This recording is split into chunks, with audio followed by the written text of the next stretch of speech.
Malapit naman bunyahe ang bagong kapatid serye na Jack Princess na pagbibidahan naman po ni Miles Ocampo. Siyempre, binisita natin ang kanilang first day of taping at narito ang report tungkol dyan.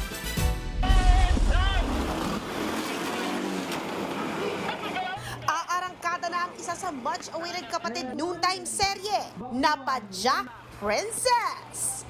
Ang bidang si Miles Ocampo. Hindi maiwasan ang kaba sa first ever solo starring project niya. Kung naiyak talaga ako. Paano Ganon. Paano ba? Hindi ko alam pero naiyak talaga ako nung after i-present sa akin. Deserve naman ni Miles matapos ang kanyang MMFF Best Supporting Actress win last December para sa A Mother and Son Story.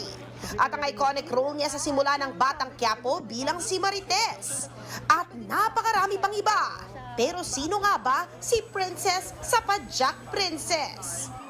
Si Princess ay isang mapagmahal at mabuting tao, ang sunshine ng Barangay 5. So, doon iikot yung story ng Jack Princess kung ano may mga lubak na dadaanan ng buhay ni Princess. At syempre, bongga rin ang cast ng Jack Princess na may makukulay na backstory na dapat abangan. Nandyan si Jillian Vicencio, Kira Ballinger, Aramina, Christian Vasquez at ang leading men niya, not one but two. Yan ay sina Joao Constancia to play Nico, fresh from his Can't Buy Me Love fame. At ang isa sa OG katandem ni Miles na si Jameson Blake bilang si Wes.